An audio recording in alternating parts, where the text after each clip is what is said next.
Saudari-saudara yang terkasih di dalam Tuhan Yesus, marilah kita berdoa.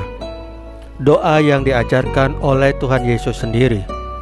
Dalam nama Bapa dan Putra dan Roh Kudus. Amin. Bapa kami yang ada di sorga, dimuliakanlah namamu. Datanglah kerajaanmu, dan jadilah kehendakmu di atas bumi seperti di dalam sorga. Berilah kami rezeki pada hari ini, dan ampunilah kesalahan kami, seperti kami pun mengampuni yang bersalah kepada kami. Dan janganlah masukkan kami ke dalam pencobaan, tetapi bebaskanlah kami dari yang jahat. Ya Tuhan Yesus, kami mohonkan Roh Kudus-Mu hadir pada saat ini untuk memimpin dan membimbing kami dalam membaca firman-Mu dan merenungkannya, sehingga kami dapat mengerti maknanya dan dapat kami laksanakan dalam hidup kami sehari-hari di tengah masyarakat kami. Pembacaan Injil Lukas bab 2 ayat 22 sampai dengan ayat 40. Mengapa Yesus menjadi manusia? Maka kembalilah gembala-gembala itu sambil memuji dan memuliakan Allah, karena segala sesuatu yang mereka dengar dan mereka lihat, semuanya sesuai dengan apa yang telah dikatakan kepada mereka. Dan ketika genap 8 hari dan ia harus disunatkan, ia diberi nama Yesus, yaitu nama yang disebut oleh malaikat sebelum ia dikandung ibunya. Dan ketika genap waktu pentahiran menurut hukum Taurat Musa, mereka membawa dia ke Yerusalem untuk menyerahkannya kepada Tuhan, seperti ada tertulis dalam hukum Tuhan. Semua anak laki-laki sulung harus dikuduskan bagi Allah, dan untuk mempersembahkan korban menurut apa yang difirmankan dalam hukum Tuhan, yaitu sepasang burung tekukur atau 2 ekor anak burung merpati. Adalah di Yerusalem seorang bernama Simeon. Ia seorang yang benar dan saleh, yang menantikan penghiburan bagi Israel.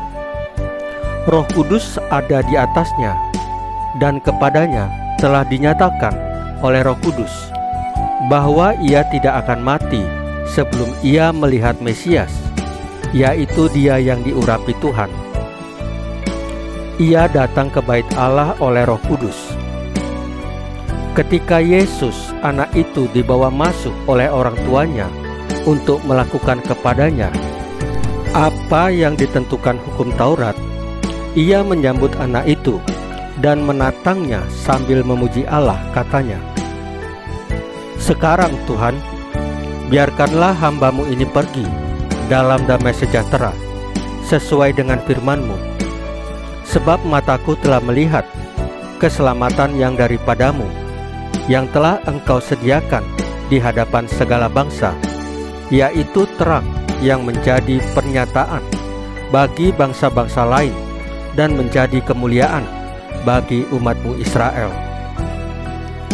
Dan bapa serta ibunya amat heran akan segala apa yang dikatakan tentang dia. Lalu Simeon memberkati mereka dan berkata kepada Maria, ibu anak itu, "Sesungguhnya anak ini ditentukan untuk menjatuhkan atau membangkitkan banyak orang di Israel, dan untuk menjadi suatu tanda yang menimbulkan perbantahan, dan suatu pedang akan menembus jiwamu sendiri, supaya menjadi nyata pikiran hati banyak orang." Lagi pula, di situ ada Hana, seorang nabi perempuan, anak Fanuel dari suku Aser. Ia sudah sangat lanjut umurnya. Sesudah kawin, ia hidup 7 tahun lamanya bersama suaminya, dan sekarang ia janda dan berumur 84 tahun. Ia tidak pernah meninggalkan bait Allah, dan siang malam beribadah dengan berpuasa dan berdoa. Dan pada ketika itu juga datanglah ia ke situ dan mengucap syukur kepada Allah dan berbicara tentang anak itu kepada semua orang yang menantikan kelepasan untuk Yerusalem. Dan setelah selesai semua yang harus dilakukan menurut hukum Tuhan, kembalilah mereka ke kota kediamannya, yaitu kota Nazaret di Galilea. Anak itu bertambah besar dan menjadi kuat, penuh hikmat, dan kasih karunia Allah ada padanya. Demikianlah sabda Tuhan. Terpujilah Kristus.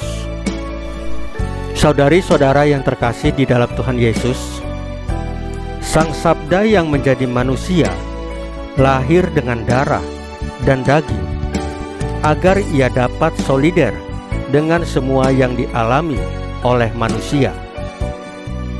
Inilah solidaritas Sang Sabda kepada manusia yang diawali saat penjelmaan Sang Sabda dalam rahim Bunda Maria pada peristiwa Maria menerima kabar dari malaikat Gabriel. Solidaritas itu kemudian diwujudkan dalam kelahiran sebagai bayi kecil di Bethlehem, dan sekali lagi dalam peristiwa Yesus dipersembahkan di Kenisah. Karena kemanusiaannya, Yesus bisa menjadi imam agung bagi kita, yaitu imam agung yang dapat merasakan segala sesuatu yang kita rasakan sebagai manusia, seperti pencobaan, seperti sengsara, dan seperti kematian, kecuali dalam hal dosa.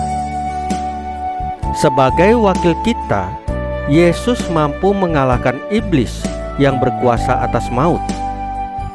Misi Yesus inilah yang dinyatakan oleh Simeon kepada Bunda Maria dan Santo Yusuf.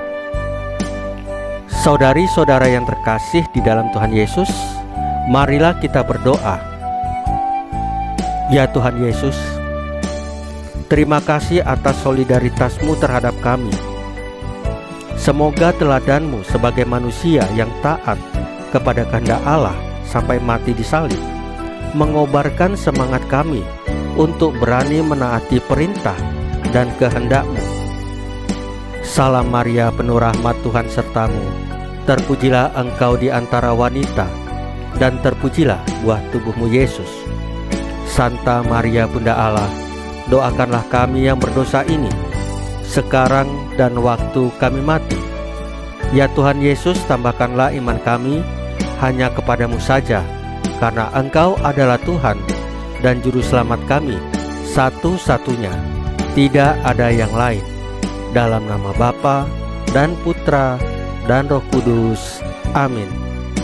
Saudari-saudara yang terkasih di dalam Tuhan Yesus, bacaan firman dan renungan hari ini sudah selesai. Tuhan Yesus memberkati kita semua.